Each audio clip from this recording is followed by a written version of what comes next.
Owning a boat comes with a number of perks, like being able to fling your favorite fishing rod around. And here's another perk. Geico's boat insurance covers your boat and your belongings. And with specialist support from agents that are as passionate about boating as you are, there's so much value that you'll want to high-five someone. But not while you're holding your fishing rod. That's a prized possession. So hold on tight with both hands and keep it covered through boat insurance. Get more with Geico. This is Wheelbearings. I'm Dan Roth. And I'm Sam Abuel Samad. Sam, your wheels down long enough for us to do a podcast before you go wheels up once again. Yes, hitting the road again on Sunday, heading out to San Francisco to go for a ride in a car that doesn't have a driver. So it should be a good time. Hopefully you come back. Yeah, me too. I hope so too. So in the meantime, be okay with this one. All right, we'll talk about it next week, though.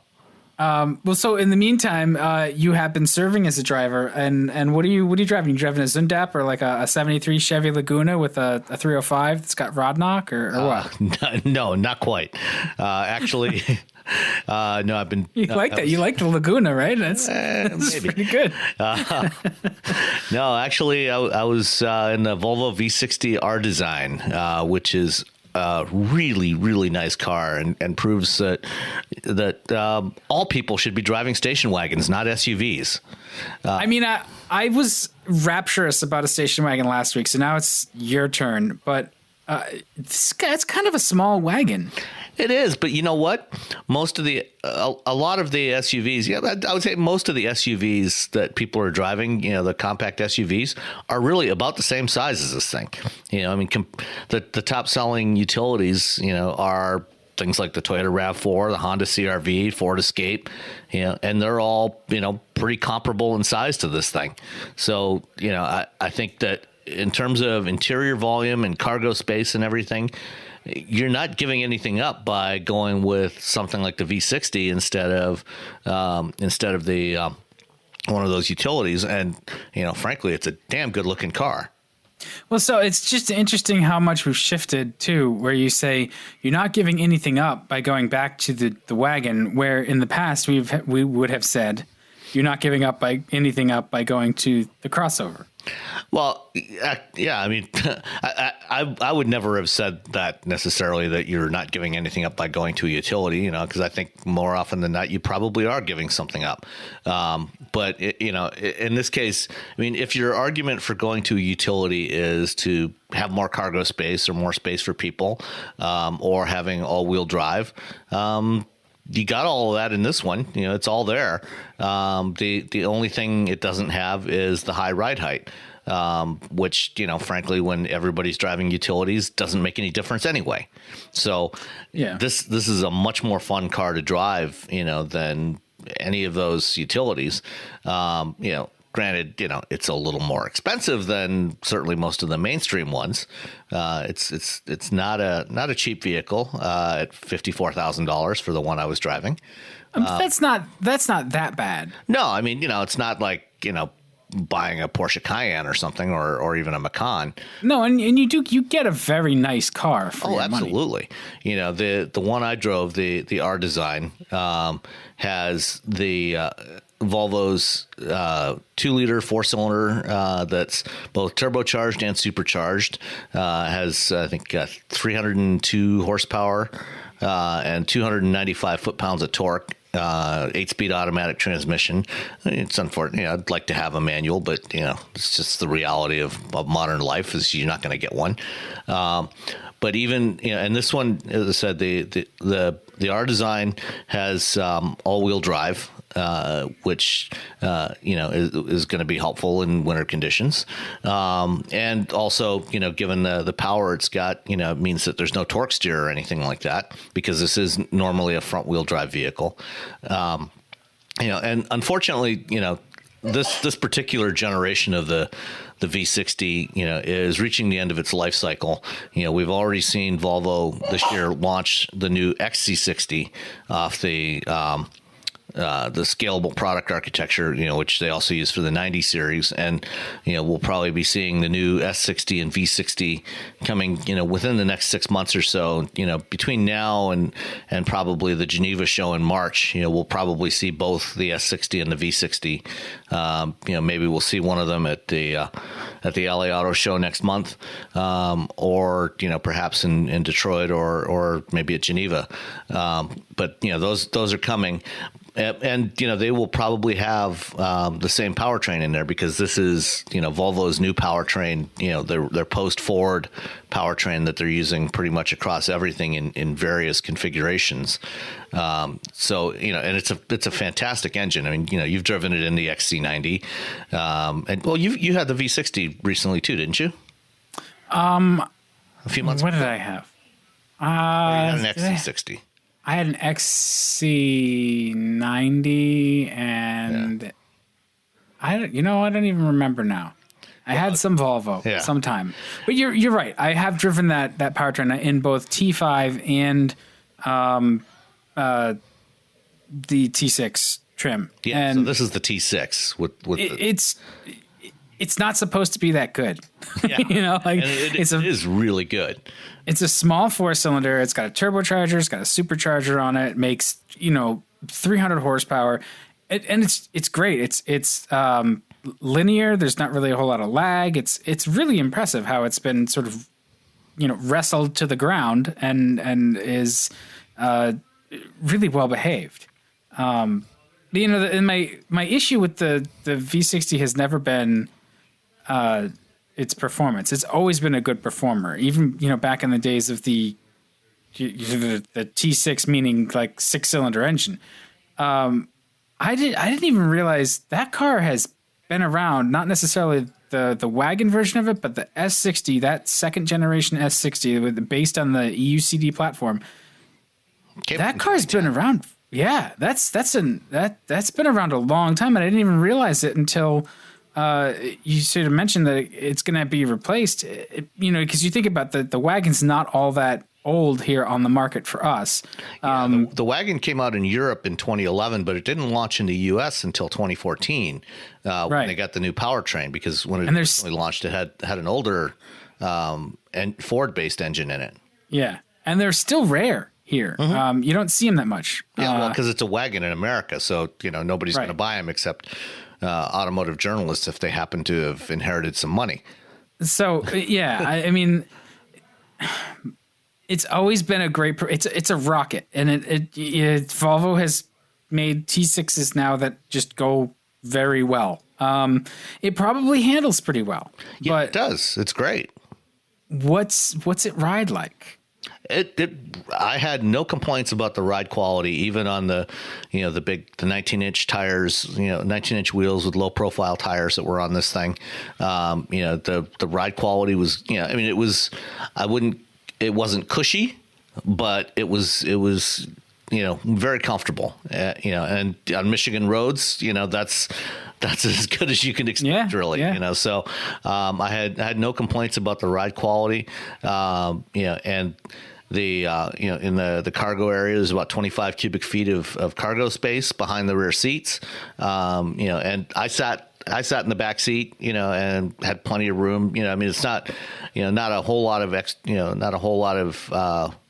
headroom left over above my head, but I fit comfortably in the back seat. And if you've got a couple of kids, it'd be a great road trip vehicle. Yeah, until you get bitten by that slightly tight cargo room. With kid stuff. It depends on the size of your kids. Yeah, I mean, if you've got young kids and you've got to haul along a playpen and strollers and all the other accoutrements that go along with toddlers, then it's probably a little on the small side for that if you've got two kids. If they're a little older, then you can. I think 25 cubic feet is plenty to get by on.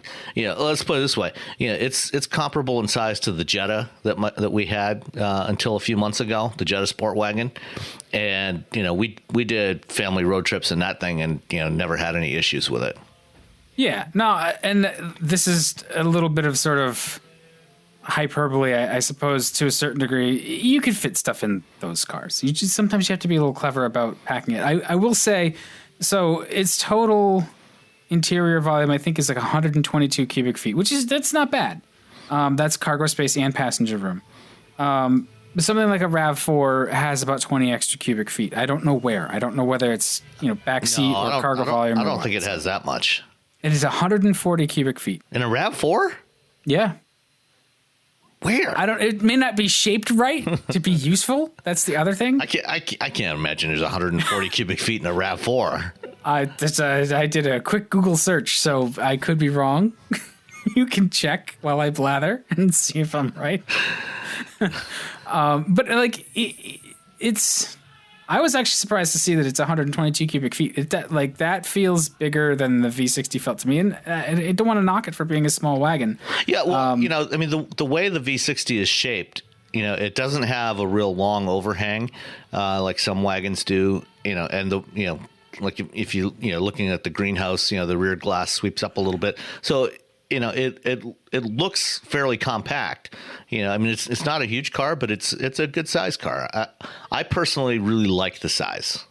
Okay, and I probably wouldn't find anything to complain about on a daily basis. Yes, you would. But that's you. Sure. That's fair, I suppose. So does it suffer from that Acura problem we talked about, where it's a nice car, it performs well, it's comfy, it's good looking, it feels marginally premium for the marginally premium price you pay for it. But when you're already spending to that level, and let's face it, it's probably going to be a lease because it's a premium European car, and those just tend to be leased, especially. Yeah, I mean, they're typically, about 2/3 of all their sales volume is usually leases. So right. So what would compel somebody to go for a V60 versus, I'm trying to think. This may be the reason why you'd be compelled, because there's not a direct analog either in BMW or Mercedes for it, because the wagons over there are bigger. I mean, the closest that BMW's got now, would be the 3 Series wagon. And you're right. I think that is a little bit bigger. The 3 Series does have the advantage of being rear-wheel drive, although I think they only sell the wagon with all-wheel drive now. I don't think they sell the rear drive version of the wagon in the U.S. anymore. And it is available with, no, actually, I don't think you can get the wagon with a 6-cylinder in the U.S. anymore either. So there's that too.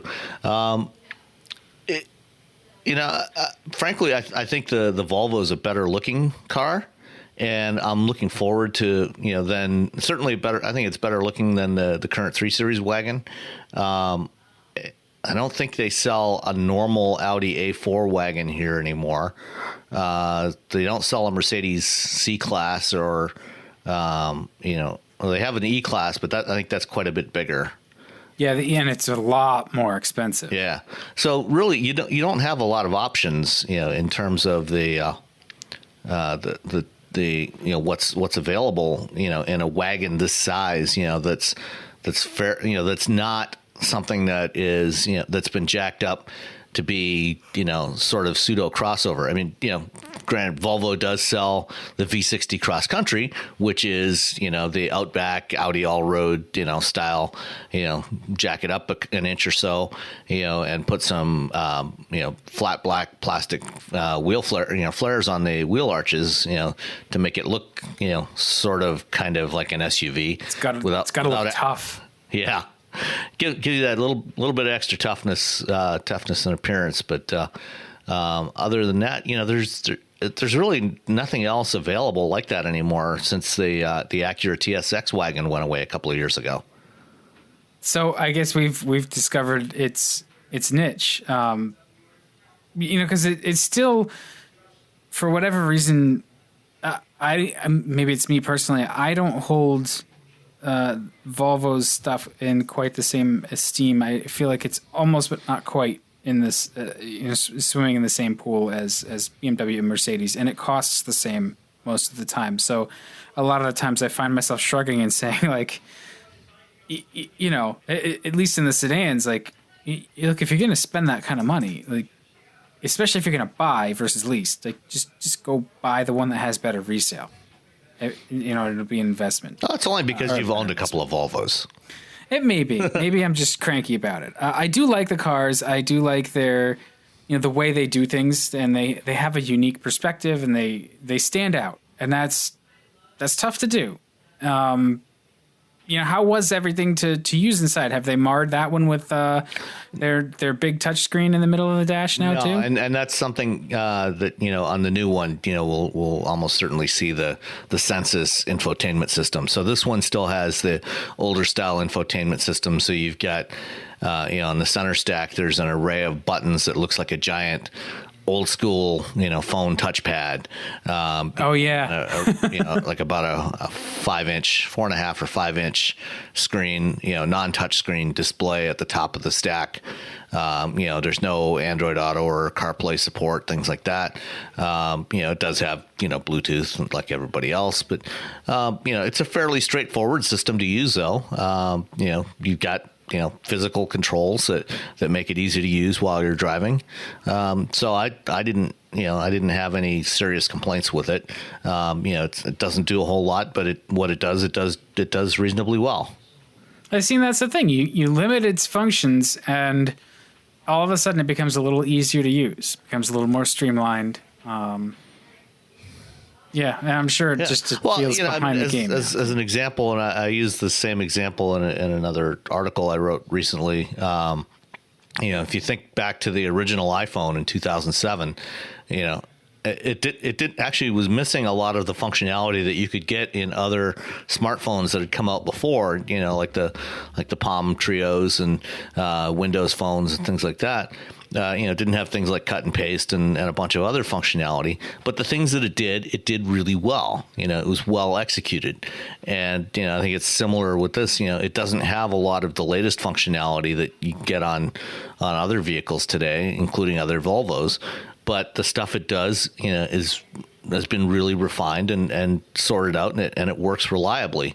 And in a way, I'm sure that the new V60 is probably going to be, based on, what they've done with the styling of the rest of the Volvo lineup, especially the larger ones. I'm confident that it's going to be a great looking vehicle with the new Volvo design cues. But I think I'll kind of miss, the more simple control setup that's in this one versus using the Sensus system in the new vehicles. I really do miss it because Volvo for years had such clear ergonomics, and the seats in this car are fantastic.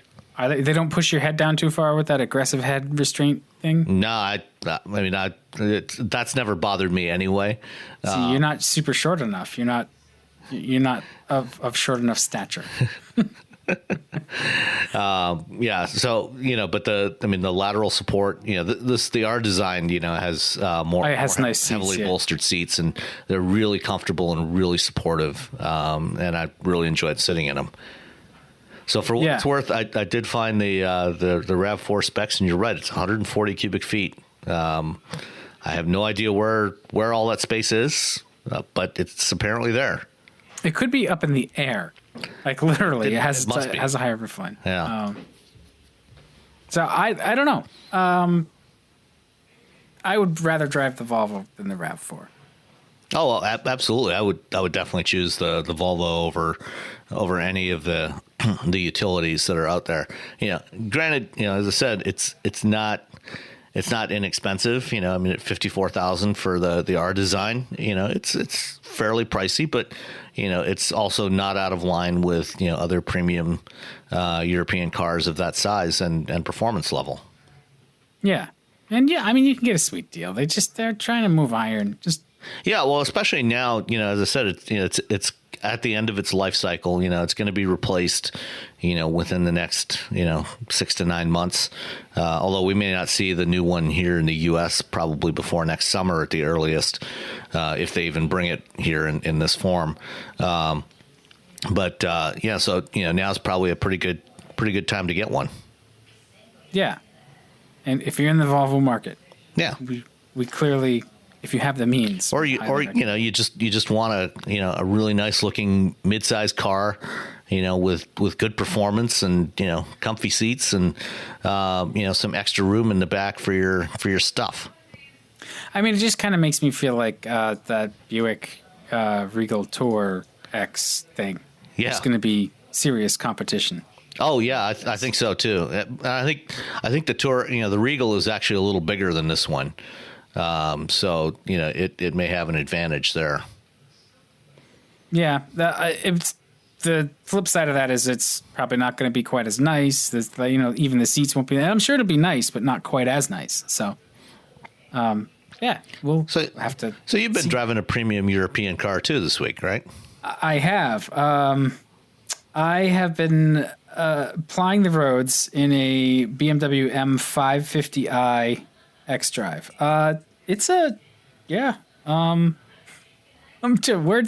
Where's family? It's a lovely vehicle, lovely automobile.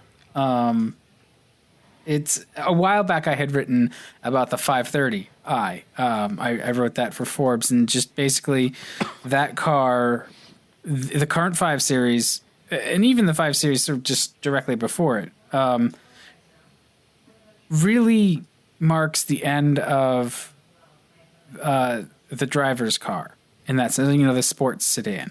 And that article got some commentary like, well, yes, of course, you drove the base powertrain. It's not supposed to be sporty.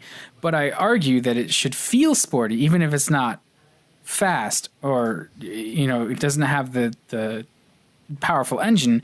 It should feel connected to the road and handle in a way that you would expect of somebody who's been following along with BMW's sort of playbook for a while.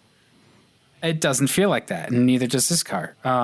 So while it definitely has a lot of performance, I think until we have the next M5, this is the quickest 5 there is, and it's pretty quick. Yeah, well, from what I've heard, the next M5 is also going to be all-wheel drive as well. So, I mean, it sounds like it's basically going to be this car, just turn up the volume a little more on the engine.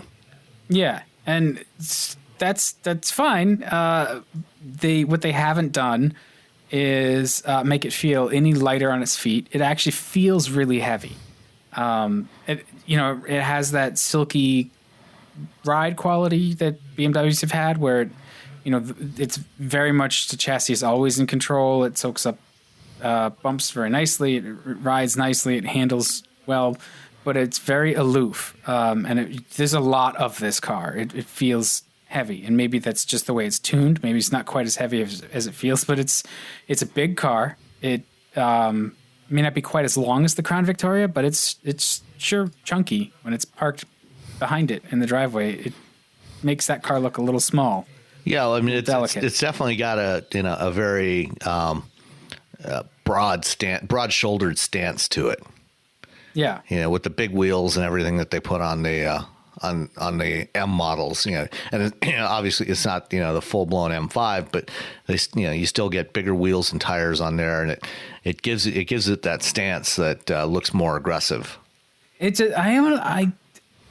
almost looks like it has a slightly lower ride height, and it may, than the regular, the 530. Because it is lovely inside and out. It looks great. This color is Mediterranean blue metallic, so it's this dark metallic blue. Yeah, that's a fantastic color. And the M has brushed metal exterior trim, so brushed metal mirror caps, and the kidneys around the grille are brushed metal. It looks really good. The interior is done in cognac Dakota leather. So yeah, it's a very nice car in that sense. And you mentioned on Twitter the other day that you were playing around with some of the controls, and you said you actually liked the like the gesture controls on there. So I thought that I was gonna just absolutely hate it, but it shows you the little thing like make the spinny motion with your finger and it'll turn the volume up and down. And it's responsive and it's really quick. And I was like, huh. You can just sort of prop your arm up on the armrest and just twirl your finger and it turns the volume up and down. But and did you notice how many inches away from that volume knob your finger was as you were doing that? I mean, it's not exactly a long reach to get to the knob to do the same thing and do it with precision. But so, yes, that's true. Or I could just use my thumb on the button on the steering wheel spoke. So there is that, but there's something about just like driving along and you've got your arm on the armrest anyway, and you just pick up your finger and you twirl it a little bit and the volume goes up and down. I don't know why that feels more streamlined in some ways, but it does to a degree. Also, my 9-year-old loved it. He's like, oh, let me do it. Let me try. And he couldn't get it, so he got frustrated. And the other just a little bit too far away for the sensor to pick it up. Yeah, but we'll conquer that this weekend. I'll have him doing all the gestures. The other one that I like is you make a little cutting motion with your two fingers, like scissors, and that I set that to shut the screen off. So I just cut and it shuts the screen off. So like that's really nice. I really really like that a lot more than I ever thought I would. So. Hey, I certainly did not expect you to like it that much. I think what it is you can turn, and this is BMW's thing, you can turn what you want on and what you don't want off. Very much like my Mac. With the touchpad, there's a lot of functions you can do on that touchpad. I shut most of it off. So when somebody else tries to use my Mac, they're like, why doesn't this work? Why is spaces off? What kind of monster are you? And it's just like how I want it set up. So it's very, very nice that you can deeply set up the car to be how you want. And that's the thing. It's very complex. And so probably the first couple of weeks or month that you have this car, you're going to both discover things about it and then figure out how to use it. But after a little while, it's really going to feel like yours. And so while on the one hand, I feel like it's overly complex, on the other hand, I don't know any better way to get it to be exactly yours other than, building it yourself. The amount of flexibility that they've put into the interface for this car is, I'm impressed by it.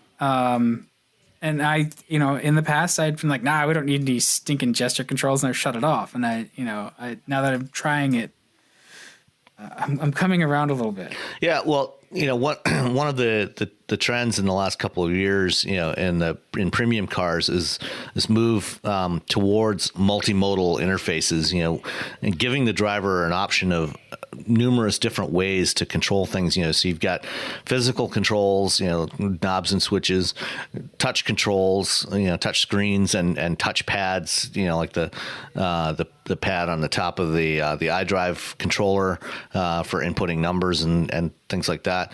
And then, voice controls and in the case of BMW, also the gesture controls. They're the first ones to do that.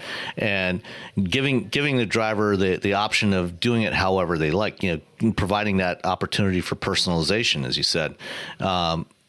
Because they've heard the complaints. Manufacturers have heard the complaints. Some people love touchscreens, other people hate them, and those people are obviously right because touchscreens don't belong in cars. But having the ability to do it in whatever way you prefer, I think is probably a good thing, as long as the alternatives don't get in your way. Right. And having the ability to turn those other things off if you don't want to use them, like for me, typically, especially in Mercedes cars, I'll usually turn off the touchpad for entering numbers because the way they've got it arranged, I often end up falsely triggering it, when I go to use the rotary knob. So I prefer to have that off on the Audis and BMWs. I didn't have the same issue with the false activation, so I just didn't bother with it. So that's kind of the trend that these things are going. Yeah, and the tech in this car, like there's a lot of it. Oh yeah. I did like to that sort of multimodal way. Like at the end of the day, if you get to a place in iDrive where you don't know where you are, or you just get fed up with trying to figure out how to input, it's there's a touch screen. It's just reach out and poke the screen. Yeah. And it'll do what you think. It'll at least do something. Right. Yeah, I really can't find anything to fault about this car. It's what I think you'd expect a 5 Series to be. It does, like I said, it does what you might have expected a 7 Series to be 10 years ago. Oh, it's absolutely, yes. I mean, it has a large trunk. It has a large back seat. It's very comfortable. It's quiet. It drives with authority. I didn't feel any desire really for it to go, clipping apexes and that stuff. It handles well, but the steering's not all that communicative. It's a little bit numb, a little bit aloof, like I said. But it'll hustle. It'll definitely hustle, and that's fine. Yeah, It'll 456 horsepower will do that for you. Yeah. The engine sounds great. I don't care if it plays through the stereo or what. Like, it doesn't matter. You put it in sport mode, it rumbles nice. So it does all of the things that it's supposed to do, and it does them well. It's just not that, for me, the height of the 5 Series was the E34. That was just the beginning of the modern 5 Series, and that basic sort of idiom went all the way through the E39 and then they went with the E60, which was a big change. And even that car now, to drive that back to back with this is going to feel so much more light on its feet and delicate and nimble and responsive. This is a different thing. So I still feel like, regardless of how much extra power is in this car, which you can really only uncork in certain situations, it's much more of a drag racer now. Yeah. Well, and I think, part of that is, because this thing weighs 4,400 pounds. Yeah. Yeah. So it's pretty hefty. I mean, you described it as hefty before, and it really is, and 117-inch wheelbase, so I think that's a big ass car. Yeah. I mean, Jesus. It actually is bigger than your Crown Vic. And it's 195 inches long, and I think that may actually be bigger than the Crown Vic as well. It might be. I mean, whatever it does, it looks damn good doing it, and they manage that weight really well. I didn't realize it was 4,400 pounds. That's as heavy as my Jeep, for crying out loud. So fine, whatever. It does everything it's supposed to do really well, but it's not a traditional sports sedan, and that's fine because nobody's buying a traditional sports sedan. People are buying these very high tech cars with powerful engines. That's exactly what it is. So, and it's very pretty, and it's also $88,000. Yeah, it has night vision. Like, it has all the toys. Really interesting tech to play with. And it's getting 23 miles to the gallon, which I thought was pretty damn good. Yeah, I mean, you're obviously not driving it that aggressively because you can certainly get that number much lower than that without trying too hard. Well, that's an interesting thing. There's another thing that I've really been impressed by with it is it's done a lot of its own driving. I don't even know if it's level 2. Its lane keeping system. Yeah, it's not officially a level 2. It's just really well done level 1. Yeah, so the lane keeping and the adaptive cruise control, aren't tied together. They don't work in concert with each other, but that doesn't mean that they're fighting each other either. So no, they work almost independently, almost like they're working together. It keeps its lane really, really well in stop and go. As long as it can see the lane markers. Yeah, and it's really good about seeing the lane markers. It's been raining for a few days here, and some of the lane markings, are not real well painted. They're kind of worn. It's been pretty good about it. So that's impressive. It's well done to the point where a lot of the stop and go, I've just sort of let it do its thing, and it's good at it. I do find that if you don't shut off the lane keeping system, then when you're on the highway or you're trying to do like a sweeping turn or something, you start to feel that weird notchiness because it's still operating. Mm-hmm. So then you feel like the car's starting to fight you. So you have to remember to shut it off, or you'll get this weird, like, why must you make me hate you kind of feeling for the car? Like, what are you up to? Yeah. But it's otherwise, yeah, that's actually been very impressive. So apparently, of all the things I complain about, I like the gesture controls and the self-driving. Which is exactly the things I would have, not the things I would have expected from you. Yeah. So who stole the real Dan Roth and who the hell? No, I gotta keep you guessing. It's if you're gonna do it well. Yes. And do it right. And I think that BMW and Mercedes and even Volvo, like those companies have committed to if we're gonna put this stuff in our cars, it's gonna be good, and it is consistently good. You can always expect that these features in the BMWs are going to be much better than just like off the shelf plugged in. They're going to be really well integrated, and they are. So, yeah, well, I wouldn't. I mean, after having praised Volvo so much earlier, I wouldn't necessarily agree that they've necessarily done that good a job on their Drive Pilot implementation. I did not find their system to be particularly reliable, but. It just couldn't lock on to it couldn't detect lane markings most of the time, and when it did, it didn't do a very good job of especially in curves, of tracking the curve. It often ended up drifting wide, and I actually found the BMW, the 5 Series system to work much better than what's in the Volvo, even though it's not technically supposed to be as sophisticated as what Volvo claims of their Drive Pilot system. I found it actually worked better, at least when it was detecting the lane markings, which I did have some issues with that with the 5 Series. Under certain lighting conditions, it had a hard time with lane markings. Yeah.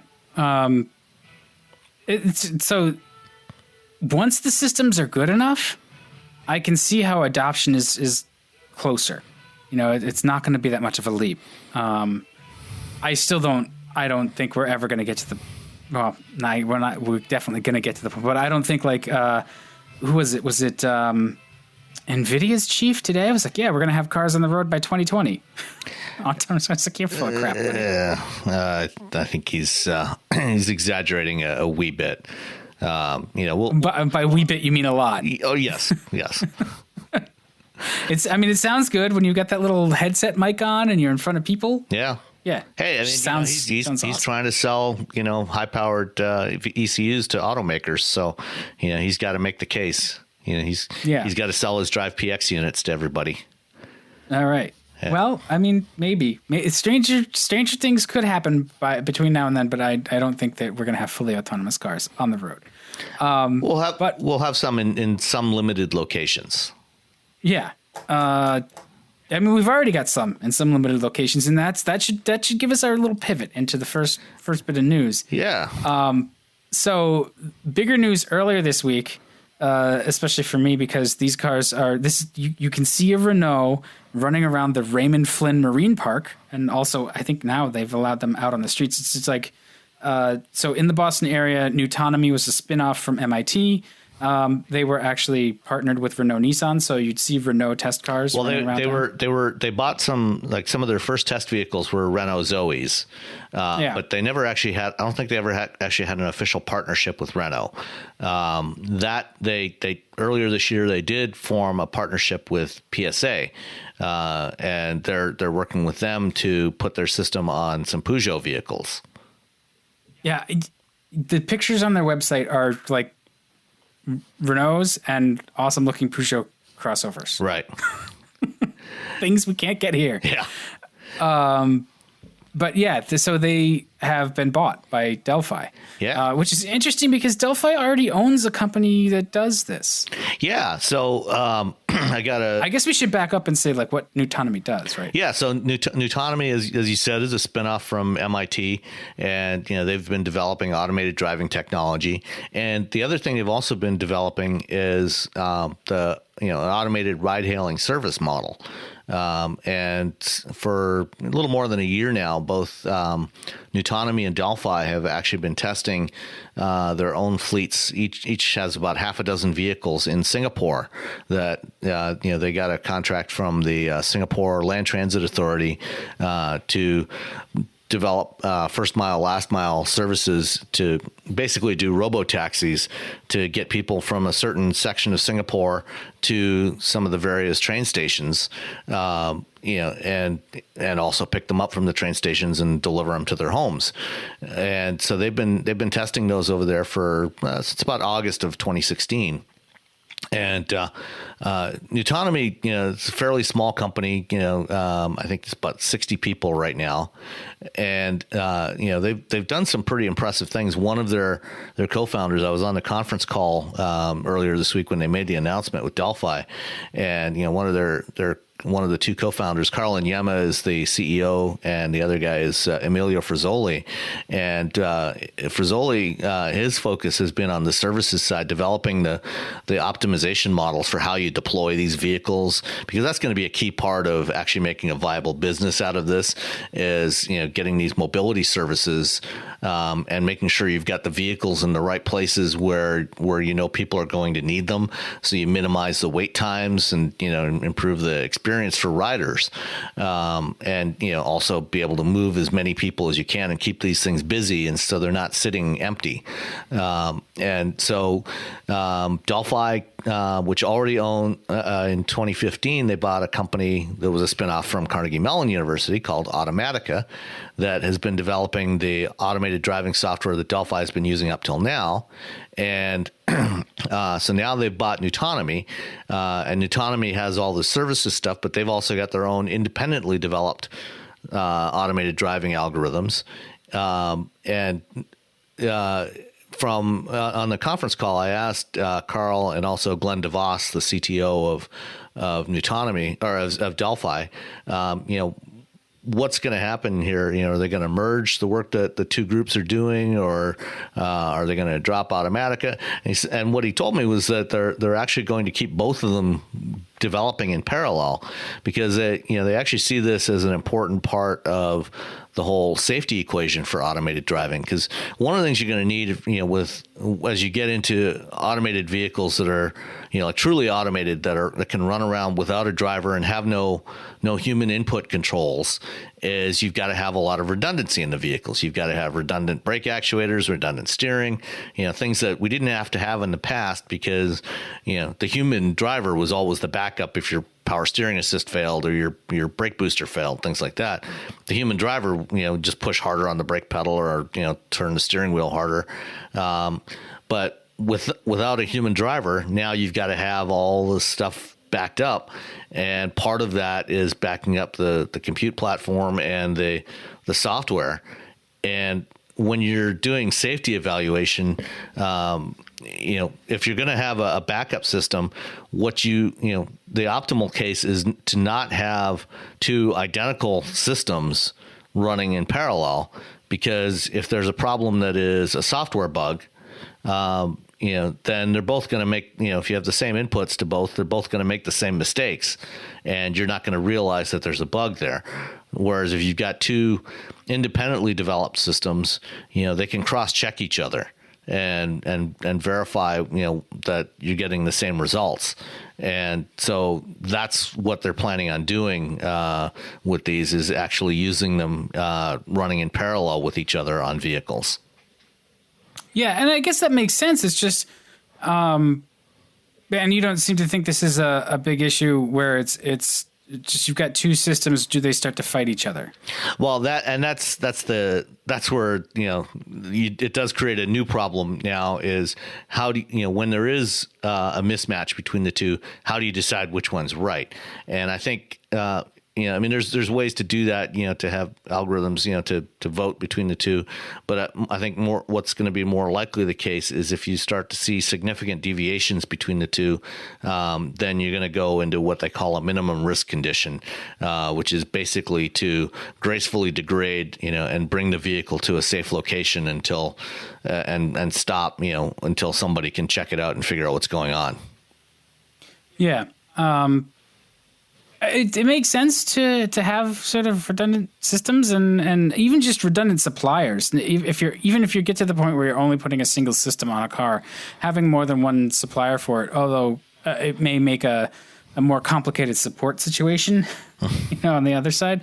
But maybe maybe autonomy is doing something one way that's more elegant, requires less horsepower to run, is more efficient or just more responsive, and Nutonomy is doing another thing better, and so you're sort of getting two different teams, and not that they're necessarily competing with each other, but they're refining, sort of using their own disciplines, and that's a way to get some really good stuff. Right, and some degree of competition in there is good as well, and some collaboration, having independent teams, trying different things out to see what works best. There's definitely some advantages to that, and I think what you end up with hopefully is a better system overall. Yeah, well, and I looking at what Nutonomy does too, so their real focus seems to be the software side of it. So yeah, they're not doing any hardware, right?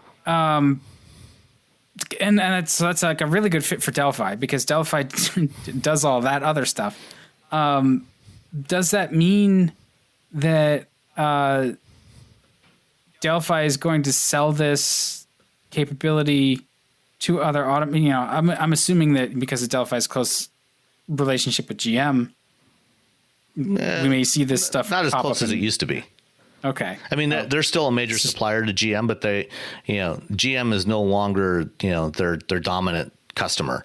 Because, for those that are not familiar with Delphi, the company was actually spun off from GM in the late 1990s.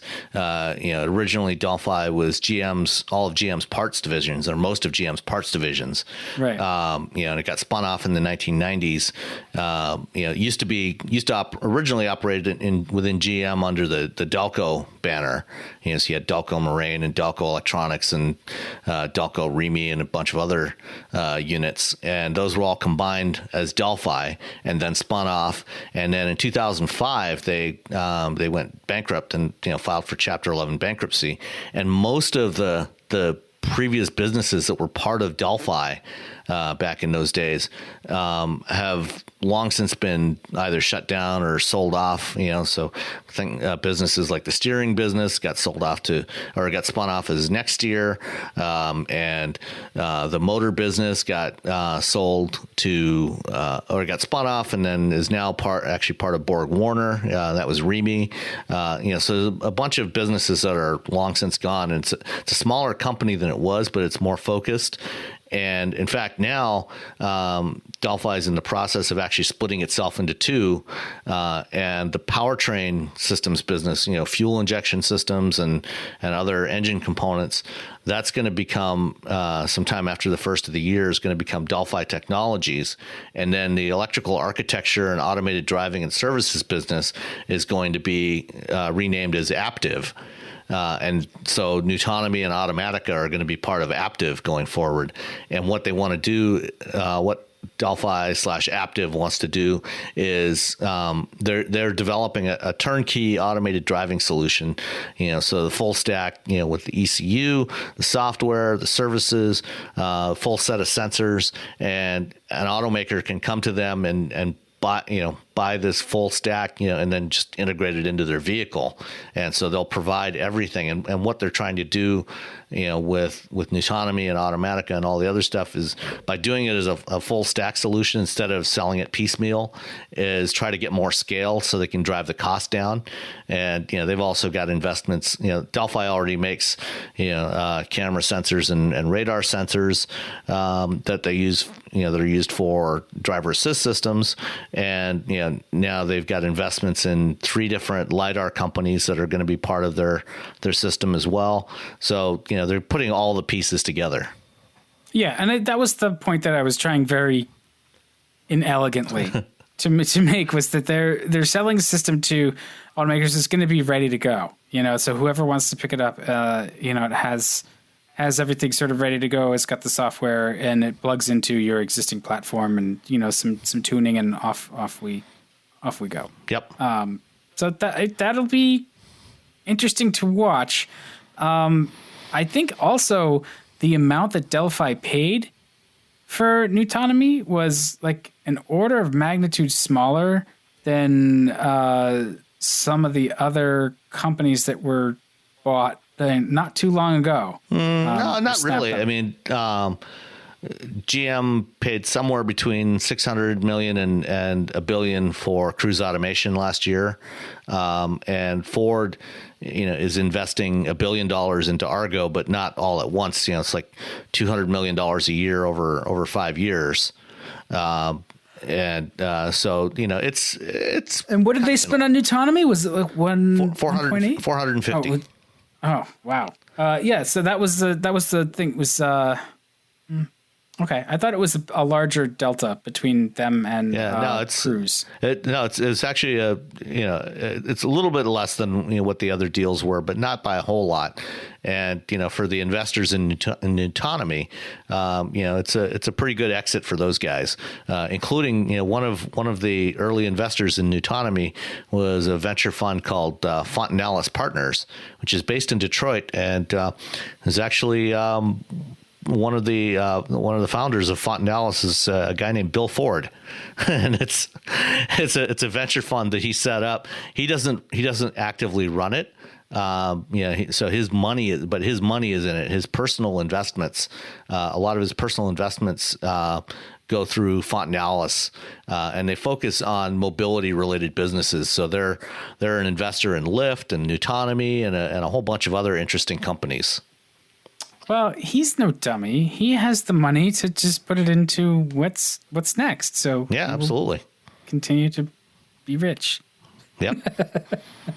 All right. Well, let's get a little more excited. There's a Ford Mustang Performance Pack Level 2 thing that seems really fun. Yeah, because also just released. There's no such thing as too much performance, right? I mean, look, when you want to mow down people, there's nothing better than a Mustang GT for it. Well, hopefully there will be few of those incidents with the level 2 since it's got so much more grip. Yeah, no, it'll just mean that the things are more tragic when it happens. The limits are higher. It can be more epic. I mean, I really like just the pictures of the new Mustang GT. I didn't like the nose when I first saw it, the newer nose. It's grown on me a lot, although the Vaughn Gittin version that we also saw this week is not good looking. No. But so they're making a hotter Mustang. And the level 2 means nothing about automated driving, like you noted in your Forbes post. Yep. So what is it? So there's no additional power. So it's the same 460 horsepower 5-liter V8 that's in all the other Mustang GTs, whether it's got performance pack or not. And that's fine because it doesn't need any more power. Yeah, it's got plenty. I mean, if you want more power, you can always step up to the GT350, with the Voodoo flat crane plank V8. You should absolutely step up to that. That engine is amazing. It's worth it. Oh, that's been a high point of the last year. Yeah, I mean, this one, the Performance Pack Level 2 is kind of meant to bridge the gap between the existing GT Performance Pack and the GT350. Kind of get you halfway in between. So there's the powertrain is unchanged. What they did do though is they added a lot more grip. So it's got a front splitter. They kind of were inspired by the old Boss 302 Laguna Seca edition that they did back in 2012, 2013. And so it's got a front splitter, a modified rear deck spoiler. And between those two, it significantly increases the downforce at speed. And then they added bigger wheels and tires. So it's got Michelin Pilot Cup 2 tires, which are, for all intents and purposes, street legal race tires. Yeah. They're definitely not tires that, if it rains, you want to keep this one in the garage. You definitely want to stay away from the rain. Definitely no winter weather driving. And then it's got special wheels that are unique to the level 2, 10.5 inch wide in the front, 11 inches in the rear. And when we saw this thing, they invited us out to the wind tunnel in Dearborn where they took the wraps off of this car. And when you see it, those 10.5-inch wide front tires, I mean, they literally come right out to the edge of the wheel arches. Anything wider than that would require wider fenders. So these are the biggest tires they could wheels and tires they could possibly fit in here without changing the bodywork.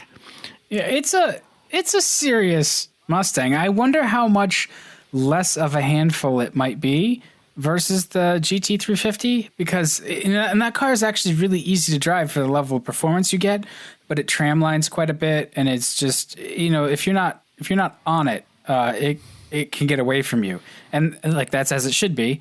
I wonder if this the GT Performance Pack Level 2 is just a little bit more civilized. Yeah, I think it probably is. Although I think on these tires on the road, you might still have some issues with it tramlining a bit. Following grooves in the road. But overall, I think you probably find it a pretty good experience to drive this thing. And this is this thing is obviously going to be better on the track than the existing performance pack. But it's not really meant to be, the pure, track car, or really optimized track car that the GT350 is. The GT350, along with more power, has, enhanced cooling, for the transmission and the rear differential. It's got coolers for those. So if you're going to be doing any extended track driving, they definitely recommend that you step up to the GT350 instead. It's going to be more robust for those conditions. You can do a few laps with this thing, and it'll acquit itself very well on the track. They did plenty of track testing with it in addition to road testing. And Grattan Raceway on the west side of Michigan, where they go on a fairly regular basis with the Mustangs, the Performance Pack Level 2 got 3.5 seconds a lap faster than the existing Performance Pack, and that's without any additional power. That's just from mechanical grip. That's a lot. I mean, yeah. To be clear, this and Grattan's not a real long track. It's about a 90-second lap, and they cut off 3.5 seconds a lap with these upgrades. Right. So it handles a lot better. Yes. And to be clear, like, you're not going to pick up 3.5 seconds a lap on just any track. A track with longer straights where you can actually let it stretch its legs. The increased downforce and the same power level is actually probably going to hurt you. You're going to be slower on the straights, but you'll pick up in the curves. So yeah, I mean, like that's have always a little more drag with this because the tires are wider, and the extra downforce is going to give you some drag.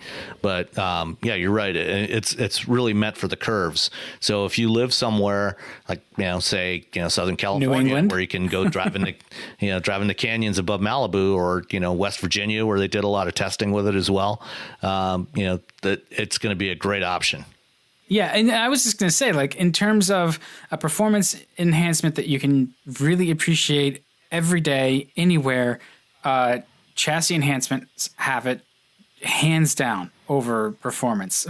Once you're at the level of this car, where it has 460 horsepower, 420 pound-feet of torque, something like that. Yep. Like, that's plenty. That's enough horsepower to really put a smile on your face.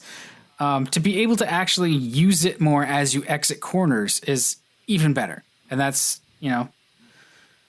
why I think that they're going to try to use it, and they're still going to run out of talent before the Mustang does. Yeah, and the Performance Pack Level 2, includes the Magna Ride dampers as part of the package, and they've been retuned, to work better with this set of wheels and tires, and the spring rate changes that they did. It sits about a half-inch lower than the other Performance Pack, stiffer anti-roll bars, and while it's not going to accelerate to 60 any faster than other Mustangs, it will actually brake quite a bit better. And I think Tom Barnes, the vehicle engineering manager, said it'd be about 10% shorter braking distances thanks to these tires. So what does it cost? About What is it, $6,500 more? Yeah, so the performance pack level 2, the level 1 performance pack is $4,000. The performance pack level 2 is $65,000, so it's an extra $2,500 over the other one. But you can get this on the base Mustang GT, so you don't have to step up to the premium. So you can actually get a Mustang GT, with the cloth interior and performance pack level 2 starting at $42,500. Which is a pretty good deal. That's about $15,000 less than a GT350. That is a lot of all joking aside. That is all the performance car for that money. Yeah. You will not find a better deal. That's a lot of car. Except for maybe a Camaro 1LE, but it's going to be interesting when they start. When we start seeing some comparisons between this one and the 1LE to see which one's quicker on the track. I think they'll be pretty comparable. Yeah, I mean, even what has always been the pattern for decades is the Camaro puts up better performance numbers. It's better on the track, but on the street, the Mustang is preferable. Yep, it's an easier car to live with. Yeah, and I think that's probably still the case. Yeah, most of the time. So the level 2, you can order them now, and they're going to start building them in the spring. So is your order in? You going to get one? No. Really? Oh, man, if I had disposable money, if I had $42,000 kicking around, that would go to a house. There'd be no car. Yeah. Yeah. All right. Well, so let's see. One of these days, but not right away. Yeah. When I'm a rich venture capitalist, so never. Yeah. What else is going on? Oh, we saw some things at was it Tokyo? Yeah, the Tokyo Motor Show is on this. What's happening? So what did you think of the stuff coming out? I know we want to talk a little bit specifically about the Honda Sports EV, but there was a bunch of bonkers kind of concept stuff, especially the Mazda concept that everybody seems to really be in love with. What did you think? I like it a lot, mostly. So qualified. Well, actually, the big sedan, what did they call that one? It's like the shoot, I don't have it in front of me. Yeah, the thing, the Mazda thing. The big sedan, which they didn't really give much detail on, and it's, what they said is it's basically, is it the Vision Coupe? No, not the Vision Coupe. Yeah, I think that's it. All right. I think the deal there was it's basically a design preview of where they're going with their next generation of cars. The next evolution of their design language. Right, and a lot of people are saying, "Oh, they must build it. Look at it; it's too pretty not to build." And I'm looking at it, going like, "It is pretty. There's no way that's going to make it to production." From practical matters, like the rear doors.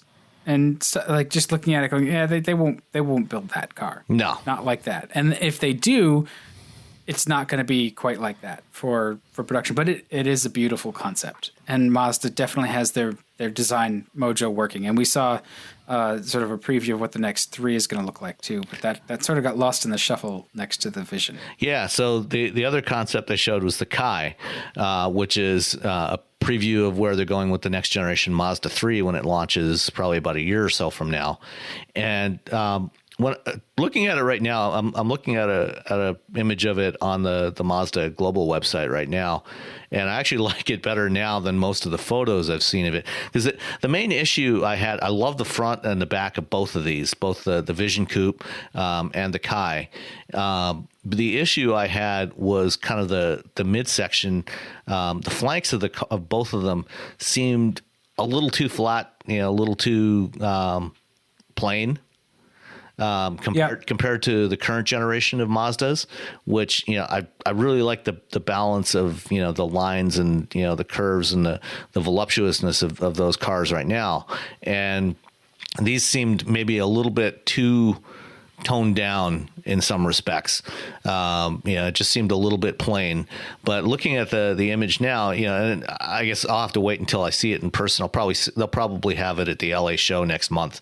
And I'll see what it looks like there. But this image I'm looking at right now looks better than most of the photos that I've seen of it. And the concept has the Skyactiv engine in it, which is going to be in the new 3. Yeah. I'm very excited for Mazda just to continue their just being Mazda. I was gonna say their pattern, their winning streak or whatever. I really like where they've evolved with the Kai for the 3. Mm-hmm.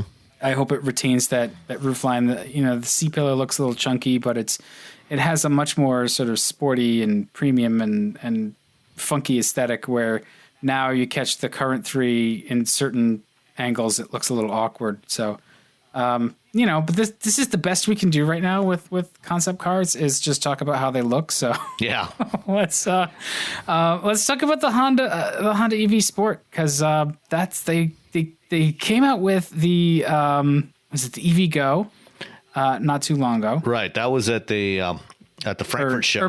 Urban EV. I saw a press release from EVgo. Right. And so the Urban EV was a little electric hatchback commuter car that they showed at the Frankfurt show, and they had that in Tokyo again. And they announced that one's going into production in 2019. But the new one that they showed in Tokyo is the Sports EV, a little 2-door coupe that's also electric, as you might have guessed from the EV name, and it's draws inspiration from the old Honda S600 of the 1960s, and I think it's such a cool looking little car. I agree. I'm so sad that it's probably never coming here, but they're going to do it in the Japanese market. You never know. I mean, since it's an EV, they might well do it. Is it easier to bring an EV to the U.S. market? I mean, certainly, in terms of, certifying the powertrain and everything, it would be easy. Depends on, how they do the structure.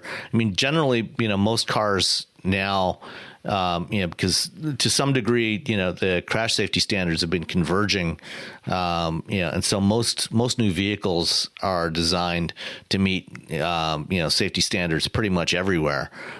So I think, if they think that there's enough of an appeal for it, and, given that, Honda's, hasn't really done much in terms of selling EVs here in the U.S., if they think that they can sell maybe 5,000 or 10,000 of these, a year here in the U.S., they've got to start selling more EVs to meet the California zero emission vehicle mandates.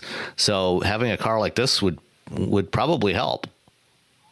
Yeah, look, if EVs all look like this, I think enthusiasts would have no problem with it. I certainly wouldn't. These are fantastic. What I'd love is to have this car with the 1.5 liter turbo in it. Well, a Type R engine. But that's not going to happen. Sure it is. Nah. Just not from Honda. Yeah, that's true. Yeah. You might see Mugen put one together. That would be cool. I mean, all is not lost. Think back. Anytime there's a big shift, even with hybrids, we really thought, that's so lifeless and so dull, and it's never going to be an enthusiast thing. And now we've got like the NSX, which is a hybrid. With something like this, the electric motors are so small, you could easily do this, as a rear drive coupe. And there'd be plenty of room, put the batteries down the, under the floor and, down the tunnel, and, it'd be perfect. Yeah. And it's having that mass low like that is going to make it handle really well. And it's like, there's a lot of upside to pure EVs, and just, we're finally starting to get there, where the cars are expressive and they hopefully are fun. We haven't driven any of these things, but they can be fun if you do it right. Based on the experience I've had with other modern EVs, it should, there's no reason why it shouldn't be fun. Yeah, and what's going to make the biggest difference is still battery technology, and there's been some announcements about that. We didn't really include anything in our topics for this week, but there's been a couple of tickles of things like batteries that recharge really quickly, and I haven't looked into them to see what the special sauce is for that. But unless they've, invented some sort of new way of getting around physics, I think it's probably just a new method or something. The plan is to get around physics. Get around physics, yeah. But disregard physics entirely. Yeah, I mean, we can disregard it. That's fine. It's going to come back to remind us that it's there. So, that's going to be the difference. Is what we can make batteries do, and we're working on that. The cars will come once we have the powertrain or the power source, and hopefully by then we'll have stopped doing ridiculous 0 to 60 or drag race shootouts with electric cars, because what's pretty well proven is they can accelerate like that really quickly. Yeah. We don't need to do that anymore. I don't need to see any more insane Tesla beating blah, blah, blah sports car video. Like, yep, that's what happens with an electric powertrain. Indeed. Once. All right. Well, hey, did we have any questions? I think we had one follow-up question from a question we had a couple of weeks back after the hurricanes. Let me find it here. Let's see. Trying to find anything in Facebook is such a pain. I went on quite a rant today at work about how awful the user interface for Facebook is. Oh, it's atrocious. And just try and find something that you were looking at 5 minutes ago. It's a trap. Yeah. Yeah. It wound up with me getting told that, like, hey, you're pretty negative about stuff. It's like, oh, I'm articulate. I'm not necessarily negative. I can just explain what I don't like really well. I have a much harder time explaining what I do like. Which was then the next question. It's like, what do you actually like? I was like, I don't know. Yeah, I cannot find this question. So the gist of the question is basically, you know where it is? It's in like messages or something. It's basically like,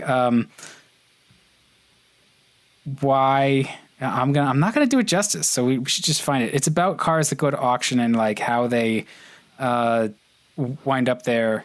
And okay. So I can answer this. Hang on. I'm waiting for Facebook. This could take a while. Yeah. This is compelling podcasting. All right. Well, shoot. Go ahead with. So the thing with auctions, I think as I recall the question, it was basically something to the effect of, why do cars end up going to auctions? What's going on with that? And what happens is, car dealers, they take a lot of different cars in, as trade-ins, when people buy new cars, and so you've got one that's one source of used cars, and then the other thing that comes in is the off-lease cars that are being returned. When the lease expires, people turning in their cars and getting something else. All of those cars, very often, the dealer that's taking in these cars is not going to have. If they don't think that they're going to be able to sell all those cars, then what they do is they send them to an auction, and based on depending on what the mix of the cars that they get returned are, based on what's actually selling, they may find that they've got too many of some models and not enough of other models, and so they may keep some of them that they get as trade-ins or lease returns. Other ones end up going back.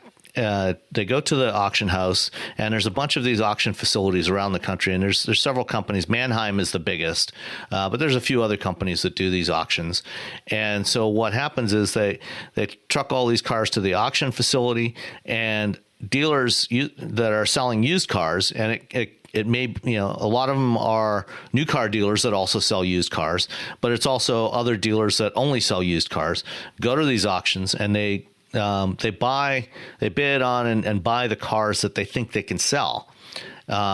and they have a pretty good idea of what they think they can sell various cars for based on what the pricing is at the auction. They may buy them or not, and some of the cars end up going, from there, going to be refurbed so they can be sold as certified pre-owned, which gets them, higher resale values, things like that. And some of them just go straight from there, get a light touch up and then go right onto the used car lot. So that's kind of, how it works out, and some cars end up getting shipped to other regions, to auctions at other parts of the country, based entirely on where they think they can actually sell them, where there's going to be demand for those cars. Yeah. Which means you want to be very careful.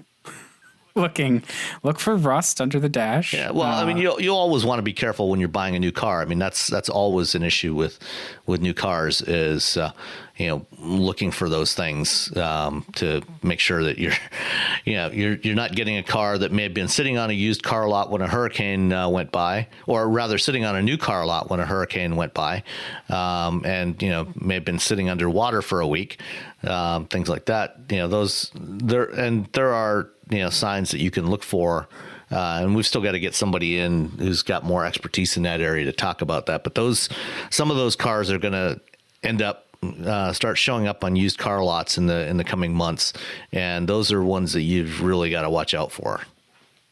Yeah, and it's not even like something like the smell, because you can actually get the smell out with like an ozone generator and stuff. You can clean them up to the point where you really have to look quite, carefully to find the actual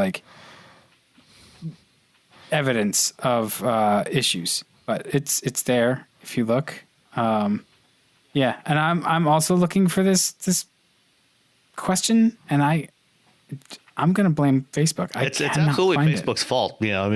Why? It's right there. I know. It was there yesterday. I can click on the notification about it. I just can't get to it. So I don't even see it. I'm looking at notifications and I don't even see it. Yeah. It doesn't matter. I think we generally, let's put it this way: if we didn't answer the question to the listener's satisfaction, please write us again. Maybe send us a note on Twitter where we can actually find stuff.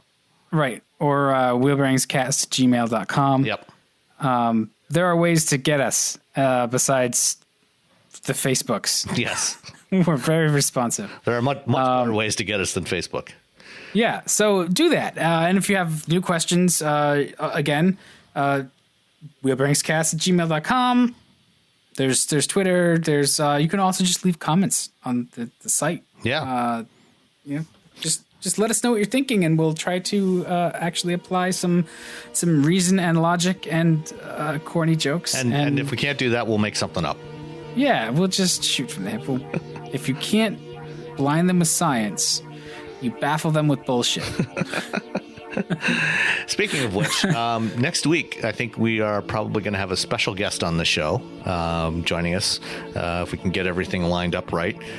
So stay tuned for that. I don't even know. I'm excited. I'll tell you after we turn off the recording. It's Santa Claus. Yes, you guessed it. All right. Well, good. Let's leave it as a cliffhanger then. And that's it for this episode of Wheel Bearings. We'll see everybody next week. All right. Next time.